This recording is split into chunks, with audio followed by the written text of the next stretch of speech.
बिस्मिल्लाहिर्रहमानिर्रहीम। अस्सलाम वालेकुम नाज़रीन, आप यूट्यूब चैनल देख रहे हैं। मैं इमरान खान हूँ। सबसे पहले तो आज खैबर पख्तूनख्वा में पेशावर में पाकिस्तान तहरीक इंसाफ ड्रोन हमलों के खिलाफ एहतजाज करने जा रही है और दूसरी जानिब मीर अली के अंदर एहतजाज की शिद्दत बढ़ती चली जा रही है। और ये एहतजाज मीर अली में जब ड्रोन हमला हुआ शुमाली वज़ीरिस्तान के इलाके में, जिसमें 4 बच्चे शहीद हो गए, ख़वातीन समेत कुछ और दीगर लोग उसमें ज़ख्मी हुए और दहशतगर्दों के हवाले से कोई इतला नहीं आई, तो उसके बाद से अब तक वहाँ पे एहतजाज चल रहा है। उनके चंद मुतालबात हैं, ये खबर मैं आपके सामने रखता हूँ। उसका रीज़न ये है कि यहाँ जो हुकूमत है उसने मौक़िफ़ कुछ और दिया है। हुकूमत से मुराद ISPR का ये कहना है कि उन्होंने कोई ड्रोन हमला नहीं किया, बल्कि वो इसको दहशतगर्दों की कार्रवाई करार दे रहे हैं और इसके पीछे भारत का हाथ बताते हैं। लेकिन चंद सवालात पैदा हो जाते हैं ना कि ये वाला फिर ड्रोन हमला किया किसने। यानी अगर वो कह रहे हैं कि ये भारत ने किया है तो ये तो सीज़ फायर की खिलाफ वर्जी हो गई और सिविलियन का कत्लेआम हो गया। लेकिन अगर भारत ने अपनी प्रॉक्सीज के ज़रिए से या दहशतगर्दों के ज़रिए से फितनतुल खवारिज सपोर्टेड बाई भारत, अगर उनके ज़रिए से ये करवाया है हमला TTP के ज़रिए से, तो फिर भी हमें समझना पड़ेगा कि तालिबान के हाथ में ख़तरनाक ड्रोन्स लग चुके हैं जो एक मिसाइल मार के कई लोगों को कत्ल कर सकते हैं, शहीद कर सकते हैं। तो ये उससे भी ज़्यादा ख़तरनाक बात है। फिर एक सवाल और है पूछने वाला कि ये ड्रोन वापस गया कैसे। यानी पाकिस्तान की हुदूद में एक ड्रोन दाखिल होता है, वो अपनी कार्रवाई करता है और फिर वापस चला जाता है, और अब तक पाकिस्तान की सिक्योरिटी फोर्सेस को, इंटेलिजेंस एजेंसीज को इसके बारे में कोई मुसद्दका इतला हमारे सामने नहीं आई। यानी खैबर पख्तूनख्वा की गवर्नमेंट को अगर आप ले तो उन्होंने अभी तक इसके ऊपर कोई ऑफिशियली ऐसा स्टेटमेंट नहीं दिया जो इस चीज़ को क्लियर करे। देखें, जो स्टेटमेंट है वो इमरान खान साहब की जानिब से तो आया, वो ड्रोन हमलों की मुखालफत पहले भी करते थे, अब भी कर रहे हैं। एक स्टेटमेंट आया जो मकामी अफराद हैं मीर अली के, वो ये कहते हैं कि हम गवाही दे रहे हैं कि ये ड्रोन हमला था और ये ड्रोन हमला किया गया है। उनके मुतालबात में आपको बताऊंगा तो उनके मुतालबात से ऐसा लगता है कि वो पाकिस्तानी सरकार जो है उसको जिम्मेदार समझते हैं इस ड्रोन हमले के लिए, या पाकिस्तान की सिक्योरिटी फोर्सेस को जिम्मेदार समझते हैं कि ये इंटेलिजेंस फेलियर है और गलत जगह पर ड्रोन हमला हो गया जिसमें सिविलियंस का बहुत नुकसान हो गया। उनके मुतालबात मैं आपको भी बताता हूं आगे चल के। लेकिन एक मौक़िफ़ इसमें ना सूबाई हुकूमत का ना वफाकी हुकूमत का, एक मौक़िफ़ इसमें DG ISPR का आया जो मैंने आपको अभी बता दिया है। अब बड़ा सवाल ये पैदा हो गया कि ये ड्रोन क्या गिराया गया या नहीं गिराया गया, ये ड्रोन गया कहाँ पे, क्योंकि जो DG ISPR ने बात की उसमें कहीं पे ड्रोन का मेरे ख्याल में लफ्ज़ नहीं था। ये मकामी लोग बार बार क्लेम करते हैं और सहाफ़ी वो ये कहते हैं जनाब कि ये ड्रोन हमला ही था। अब जरा आप आ जाएं कि वहाँ पे जो धरना दिया जा रहा है, पाकिस्तान तहरीक इंसाफ की बात मैं बाद में करूँगा, लेकिन जो 3 मुतालबात हैं मुज़ाहिरीन के कि मीर अली वाक़े की अदालती तहकीकात करवाएं और ज़िम्मेदारों को सज़ा दिलवाएं, पहली चीज़ वो ये कह रहे हैं। दूसरा वो ये कह रहे हैं कि मुतासरा ख़ानदानों को इंसाफ, तहफ़्फ़ुज़ और रियासती इमदाद फराहम की जाए। तीसरा मुतालबा वो ये कह रहे हैं कि ड्रोन हमलों का मुकम्मल तौर पर खात्मा किया जाए। यानी वो शोर शॉट है कि ये ड्रोन हमले हुए हैं। अच्छा, इसके अलावा वो ये भी कह रहे हैं कि यहाँ पे जो इंटरनेट की बंदिश है उसे ख़त्म किया जाए। इंटरनेट को बहाल ना किया गया तो छावनी की तरफ जो इंटरनेट केबल जारी है, ये जो मकामी बुजुर्ग हैं उन्होंने ये क्लेम किया, उन्होंने कहा जी जो कैंट की जानिब इंटरनेट केबल जारी है हम उसे काट देंगे, उन तारों को काट देंगे जिससे कंटोनमेंट को इंटरनेट की सहूलत मिलती है। तो अगर एतवार की शाम तक ज़िला भर में मोबाइल सर्विस और इंटरनेट को बहाल ना किया गया तो अव्वल तो वहाँ पे इंटरनेट आता ही बहुत थोड़ा सा है, और इस वक्त सूरत हाल ये है कि बिल्कुल ही बंद है, वहाँ से कोई खबर बाहर नहीं आ रही। जब भी कोई ऐसा इंसिडेंट होता है तो वहाँ का इंटरनेट फ़ौरन बंद किया जाता है। पाकिस्तान में एक पैटर्न है, बलूचिस्तान में भी ये हो जाता है, खैबर पख्तूनख्वा में कबायली इलाकों में भी ये हो जाता है। तो ये सिक्योरिटी फोर्सेज का एक पैटर्न है कि इंटरनेट फौरी तौर पर मोबाइल फ़ोन बंद कर दिया जाता है। लेकिन सवाल ये पैदा होता है कि अगर तो ये भारत ने किया है या मुल्क के दुश्मनों ने किया है तो फिर तो इंटरनेट चलना चाहिए ताकि उन्हें एक्सपोज किया जा सके। लेकिन ये इल्ज़ाम वहाँ के जो मकामी लोग हैं वो डाल रहे हैं पाकिस्तान के सिक्योरिटी इदारों के ऊपर कि उनकी वजह से ये इंसिडेंट हुआ है। अब मीर अली धरना कमेटी की जानिब से जारी बयान में कहा गया कि लॉन्ग मार्च का आगाज़ मीर अली में एहतजाजी धरने की जगह से होगा और ये अब इस्लामाबाद जाएंगे। ये बनू बाजार और टाउनशिप चौक से गुजरते हुए डोमेल हाईवे चौक तक पहुंचेगा, जहां मकामी लोग भी मार्च में शामिल हो जाएंगे, और उसके बाद ये मार्च करक और कोहाट की तरफ बढ़ेगा जहां दीगर लोग काफिले में शामिल हो जाएंगे। अच्छा, सवाल ये पैदा होता है कि अगर ये लोग अपने हकूक़ के लिए इस्लामाबाद जाना चाहते हैं तो क्या खैबर पख्तूनख्वा की हुकूमत इन्हें फैसिलिटेट करेगी, इनका रास्ता रोकेगी या इन्हें जाने देगी? देखें, बड़ी अजीब सिचुएशन है खैबर पख्तूनख्वा के लिए, गवर्नमेंट के लिए। एक तरफ वहां की गवर्नमेंट जो है वो इसके ऊपर कोई वाज़ेह मौक़िफ़ नहीं दे रही कि ये ड्रोन हमला था, आया हुआ क्या, क्योंकि अब ये सेटल्ड एरिया है और इसके बारे में सूबाई हुकूमत को बताना चाहिए। और दूसरी जानिब जिनकी सूबाई हुकूमत है यानी पाकिस्तान तहरीक इंसाफ, वो एहतजाज करने जा रहे हैं सूबाई दारुल हुकूमत पेशावर में। भाई अब ड्रोन हमला पेशावर से तो हुआ नहीं, पुलिस ने तो ड्रोन हमला किया नहीं, तो फिर आप पेशावर में एहतजाज करने क्यों जा रहे हैं? मीर अली में तो समझ आती है कि वहां पे ड्रोन हमला हुआ है, वो लोग वहां पे एहतजाज कर रहे हैं, लेकिन ड्रोन हमला अगर किया तो ये तो फेडरल गवर्नमेंट के कंट्रोल में है ना सारा। तो अगर एहतजाज करना है तो फेडरल गवर्नमेंट के खिलाफ करना चाहिए।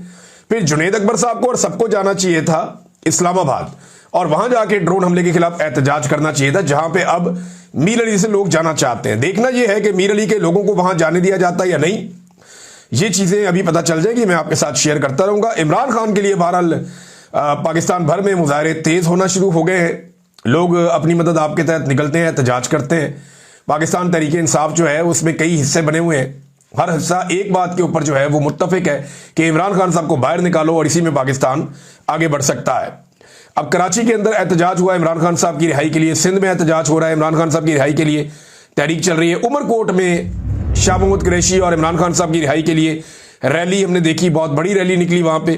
फिर लाहौर में आज़ादी रजाकारों ने रैली निकाली है, रावलपिंडी में बार बार हम देखते हैं। सबड़ियाल में जबरदस्त किस्म की कंपेन चल रही है पाकिस्तान तहरीक इंसाफ की, ढोल के इंतखाबी निशान के साथ। PMLN का तो उम्मीदवार नजर आता है, ना उनका इंतखाबी निशान नजर आता है, ना कुछ और नजर आता है।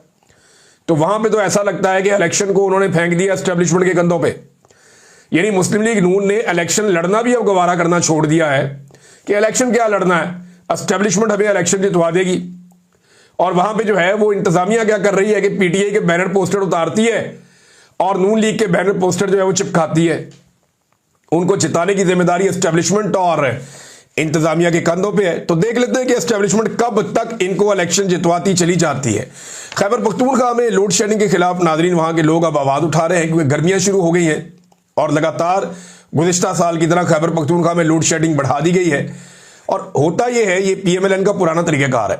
जब PMLN की पहले हुकूमत थी ना, तो पीपल्स पार्टी की अपोजिशन थी, तो सिंध के अंदर ये लोड शेडिंग ज्यादा करते थे, पीपल्स पार्टी को खराब करते थे, परेशान करते थे और लोड शेडिंग को बतौर एक हथियार के इस्तेमाल करते थे। अब पीपल्स पार्टी इनकी इत्तेहादी है तो अब ये करते हैं, खैबर पख्तूनख्वा में ज्यादा लोड शेडिंग करते हैं।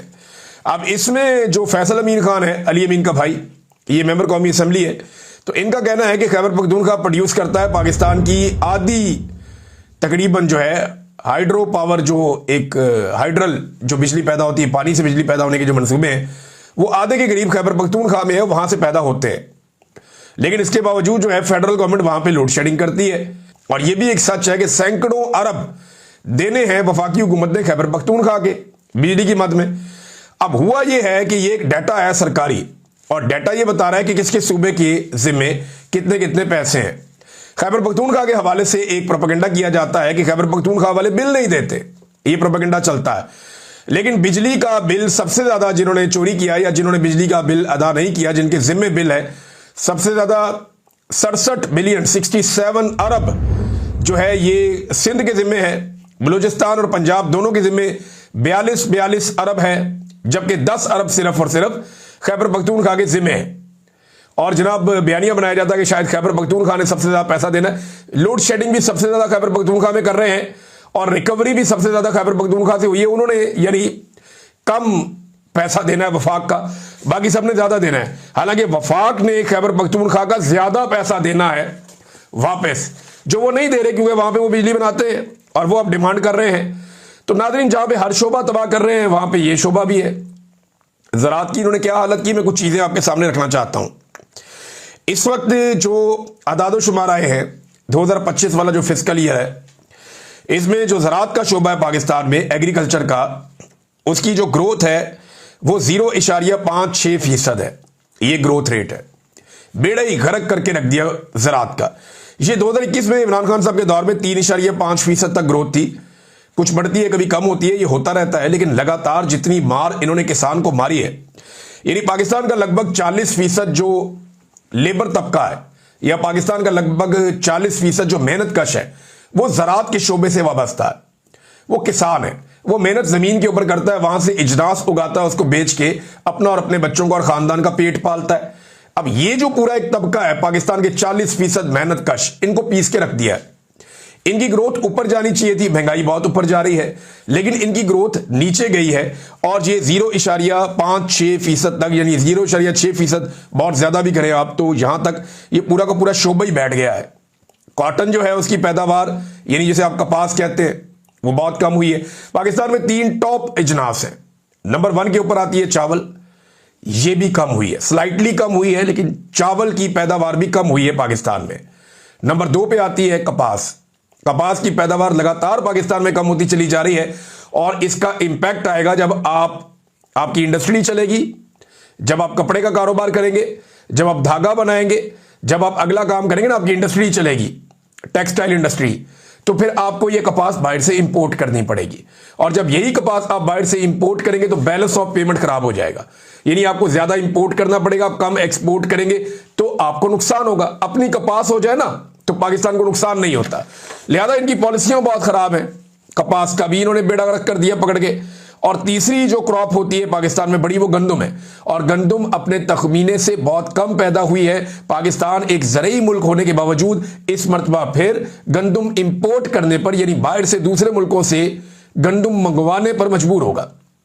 यानी हम दुनिया भर के किसानों को पैसा देंगे, दुनिया भर के ममालिक को पैसा देंगे, लेकिन पाकिस्तान के किसान को पैसा नहीं देंगे और गंदुम को हम बाहर से इंपोर्ट करेंगे। तो ये इस वक्त ज़राअत की सूरत हाल है नाज़रीन। और तवज्जो कहां पे है, एक चीज और आपको मैं बताता हूं। ये शहबाज शरीफ साहब ने फोटो दी थी आर्मी चीफ को, ये भारतीय मीडिया में और सोशल मीडिया में पाकिस्तान का मजाक बना हुआ है और लगातार मजाक बना हुआ है। यानी इनको ये समझ नहीं आती कि हमने क्या काम किस तरीके से करना है, सही काम को भी गलत तरीके से करते हैं। भाई फोटो फ्रेम को देना था आर्मी चीफ को तो कोई सही वाला फोटो फ्रेम दे देते। अब वो जो फोटो फ्रेम शहबाज शरीफ साहब ने आर्मी चीफ साहब को दिया है, वो 2019 की जो चीन की जंगी मशकें हैं, वो उनका फोटोशॉप किया हुआ एक फ्रेम है जो शहबाज शरीफ साहब ने दे दिया। ये ऑपरेशन बुनियादुल मरसूस का नाम लेकर वो दे दिया और वो फील्ड मार्शल के मौके पर। और अब भारतीय मीडिया और सोशल मीडिया मजाक उड़ा रहा है कि जनाब फोटो तो असली आप दे देते, पुरानी फोटो को आपने फोटोशॉप करके दे दिया है। तो समझ तो इनकी इतनी है, लेकिन भारतीय मीडिया जितना मर्जी मजाक उड़ाए, एक बात का उन्हें जवाब देना पड़ेगा। और ये चीज ना बहुत ज्यादा रिपोर्ट नहीं हुई, लेकिन पाकिस्तान के मीडिया में कई रिपोर्ट हुई है और जराए से ये खबर निकली है कि भारत जो है वो राफेल का मलबा छुपा रहा है। यानी जो राफेल तैयारे हैं उनका मलबा भारत छुपा चुका है, वो नहीं चाहता उसका एक नट बोल्ट भी सामने आए। ये राफेल का मलबा कहां छुपाया, ये भारत किसी को बता नहीं रहा। उन्होंने इसे रखा हुआ है टॉप सीक्रेट। और भारत अपने फौजियों पे भी इंहिसार नहीं कर रहा। भारत अपने जो बड़े अहम तरीन चंद लोग हैं उनके जरिए से भारत ने यह मलबा छुपाया हुआ है और भारत किसी को बता भी नहीं रहा। और सख्त निगरानी की जा रही है कि कोई फुटेज निकाल के बाहर ना ले जाए, कोई तस्वीर ना निकाल ले वहां से, कोई वीडियो ना बना ले वहां से। तो जहाजों का मलबा इन्होंने गायब कर दिया है और जहाजों का मलबा बहुत बड़े बड़े यार्ड्स के अंदर छुपा कर अब भारत यह सोच रहा है कि इसको गायब कैसे करें और मामला आगे कैसे बढ़े। फ्रांस की कोई तफ्तीशी कमीशन है, कोई इंक्वायरी कमीशन है जो गालिबन आया, अब ये मुबैना तौर पे, क्योंकि ये खबर मैंने कहीं और से पढ़ी है, वो ये कहता है कि जी जांच करनी है इसकी, ये मलबा हमें दिखाया में पता चले ये जो हमारा तैयारा ये कैसे गिरा, किस तरीके से गिरा, ये चीजें हमारे साथ शेयर की जाएं, ना सिर्फ मलबा दिखाया जाए, साइट पे ले जाएं, हमें सारी चीजें हमारे साथ शेयर करें, जितने भी इसके डॉक्यूमेंट हैं। जहाज जब उड़ता है तो पूरी उसकी एक ट्रेल बनती है, वो सारी चीजें आप दें हमें। लेकिन भारत ने इन मामलों को खुफिया रखने का फैसला किया है और कॉपरेशन नहीं की। मुबैना तौर पे फ्रांस की उस तफ्तीशी कमीशन के साथ कॉपरेशन नहीं की। हो सकता है फ्रांस भी यही चाह रहा हो कि कॉपरेशन ना हो, क्योंकि ऊपर ऊपर से तो वो खाना पूरी करेंगे, लेकिन अंदर से वो ये चाहेंगे कि जो भी हो जाए ये हजीमत और ये शर्मिंदगी छुपी रहे जो भारत के पायलट्स ने उनकी करवा दी है। नादरीन, एक और खबर है, और ये कुछ लोग दावा कर रहे हैं कि अगर भारत पाकिस्तान का पानी रोकता है, जो कि भारत रोक रहा है, कुछ ऐसे भारत के मंसूबे हैं जो उन्होंने 2030 में जाकर शुरू करने थे, वो पता चल रहा है कि भारत अभी उन पे काम शुरू कर रहा है और बहुत तेजी से काम कर रहा है। भारत की ख्वाहिश है कि वो दरियाए झेलम पर से, दरियाए चनाब पर से और दरियाए सिंध पर से खुसूसन पाकिस्तान का पानी रोके और पाकिस्तान को बंजर करने की अपनी साजिश को कामयाब बनाए। हम यहाँ पे नलके खोल के तमाशे करते रहेंगे, देखो नलका खोला पानी आ रहा है, देखो नलका बंद किया पानी नहीं आ रहा। ये जब किसान को पता चलेगा ना कि फी एकड़ उसको पानी मिलना कितना कम हुआ है, तो वो आपको बताएगा कि नुकसान कितना हो गया है। आप मीम्स जितनी मर्जी बनाएं, लेकिन ये एक बड़ा सीरियस इशू है और इस इशू को पाकिस्तान को सीरियस लेना पड़ेगा। हमारे पानियों के ऊपर भारत स्ट्रक्चर्स बना भी चुका है, बना भी रहा है और आइंदा के लिए कुछ बड़े स्ट्रक्चर्स को वो डिजाइन कर रहा है। अब कुछ लोगों ने यह दावा किया और पाकिस्तान के मीडिया में भी लोगों ने दावा किया, इंटरनेशनली भी कहा जाता है कि इसके बदले में, यानी जो भारत पाकिस्तान के साथ करने जा रहा है सिंध तास मुआहदे में, ये जो सिंध वाटर ट्रीटी है ना, ये इंडिया और पाकिस्तान के बीच में है। वर्ल्ड बैंक इसके अंदर जामिन है। इसमें बाकी मुल्कों के साथ भारत के क्या मामला आते हैं उसका कोई बड़ा मेजर रोल नहीं है। दावा यह किया जा रहा है कि अगर सिंध का पानी भारत रोकेगा तो फिर चाइना रोक लेगा ब्रह्मपुत्र का पानी। ये जरा आप ब्रह्मपुत्र का नक्शा देखें, ये एक दरिया है, ये भारत में आकर गिरता है। नीले रंग का आपको दरिया नजर आ रहा है। ये जो ऊपर सफेद एरिया है जहां से ये नीली लकीर गुजर रही है, ये चाइना है और नीचे एक मुल्क भूटान है और एक नेपाल है। अच्छा, ये इसके बीच में एक इलाका है सरक्रीक का, जहां पे एक झगड़ा चलता है इंडिया का चाइना के साथ, और ऊपर लद्दाख भी है, वहां पे भी झगड़ा चलता है इंडिया का चाइना के साथ, अरुणाचल प्रदेश से ऊपर। अच्छा, ये ब्रह्मपुत्र दरिया आ रहा है और ये भारत का जो साउथ एरिया उसमें दाखिल हो जाता है। ये अरुणाचल प्रदेश में आता है, आसाम में आता है और डिफरेंट भारत की रियासतों से गुजरता हुआ पूरे भारत का जो साउथ इंडिया है उसके पूरे इलाके से गुजरता हुआ ये नीचे चला जाता है बांग्लादेश में। बांग्लादेश को तकरीबन सारे मुल्क को ये सैराब करता है और फिर ये बे ऑफ बंगाल में जाके समंदर में गिर जाता है। ये है ब्रह्मपुत्र दरिया। ये दो बड़े दरिया हैं इस रीजन के, और एक सिंध और एक ब्रह्मपुत्र। और मजे की बात यह है कि चार बड़े दरिया एक ही झील में से निकलते हैं और उस झील का नाम है मानसरोवर लेक। ये जरा आप उसकी तस्वीर भी देख लें, ये आपको नजर आ रही होगी। ये यहां पे झंडियां वंडियां इसलिए लगी हुई हैं कि ये बड़ा मुकद्दस मुकाम है तीन मज़हब के मानने वालों के लिए, हिंदुओं के, बुद्ध मत के और जैन के और बून के। ये मुख्तलिफ मज़ाहब के मानने वाले जो हैं वो इस झील में बड़ा वो समझते हैं कि ये बड़ी मुकद्दस झील है। यहां से चार दरिया निकलते हैं और चारों बड़े दरिया, दरिया सिंध निकलता है, दरिया ब्रह्मपुत्र निकलता है, दरिया सतलुज निकलता है, दरिया करनाली निकलता है। कोई दरिया इसका जो है वो एक नेपाल में जाता है, एक दरिया इसका जो है वो पाकिस्तान में आता है, इंडिया में जाता है, दूसरा सिंध जो है वो कश्मीर से होता हुआ पाकिस्तान में आता है, और एक ब्रह्मपुत्र जो है वो चाइना में जाता है, चाइना से वो जाता है इंडिया में। अच्छा, जिस जगह से ये इंडिया की तरफ मुड़ता है ना, वहां पे चाइना ने दुनिया का सबसे बड़ा डैम प्लान किया हुआ है। सबसे बड़ा डैम चाइना वहां पे इतना बड़ा डैम बनाने जा रहा है। ये साइट में आपको एग्जैक्टली दिखा देता हूं। ये आप देखें ना, द डैम डेल्हिमा, ये जनाब लिखा हुआ है और ये इंडिया से मैंने पेज उठाया है क्योंकि इसके ऊपर वो डॉक्यूमेंट्रीज बनाते रहते हैं। ये जिस जगह पे दरिया घूम रहा है ना, इसके नजदीक एक पॉइंट है जहां पे चाइना अब ये चाहता है कि वो डैम बनाए और बहुत बड़ा डैम बनाए, और इंडिया को इस डैम से बड़ी तकलीफ है। चाइना जो है वो इसको यार्लिंग टसेंगपो कहता है, यार्लिंग टसेंगपो, यानी वो इस दरिया को इस नाम से बुलाता है। तो वो कहते हैं यहां पे हम बनाएंगे बहुत बड़ा डैम और चार जगहों पे उससे हम बिजली पैदा करेंगे और ये चाइना का भी सबसे बड़ा डैम हो जाएगा और इतनी बिजली पैदा करेगा कि सारे डैम्स का रिकॉर्ड टूट जाएगा। ये चाइना यहां पे इस दरिया पे करना चाहता है, लेकिन इससे प्रॉब्लम आ जाएगी भारत को कि अगर ये डैम का पानी चाइना रोकता है तो इन केस कि पानी की किल्लत होती है तो भारत का जो साउथ एरिया है वहां पानी नहीं पहुंचेगा और वहां पे खुशकिसाली आएगी, और यही सूरत हाल फिर नीचे बांग्लादेश के साथ भी हो जाएगी। तो क्या चाइना ये काम करने वाला है या ये काम करने जा रहा है? इंडिया लगातार इस बारे में बहुत परेशान है और ये इशू याद रखिएगा, आप दरिया सिंध के इशू के साथ जोड़कर नहीं देख सकते। ये दोनों अलग अलग इश्यूज हैं। जिस तरह भारत पाकिस्तान से बुलंदी पर है, यानी मकबूजा कश्मीर का इलाका पाकिस्तान के जो कश्मीर के एरिया थे उनसे ऊंचा है, लिहाजा मकबूजा कश्मीर में अगर वो पानी रोकते हैं या उधर से पानी को मोड़ते हैं तो पाकिस्तान को नुकसान होता है।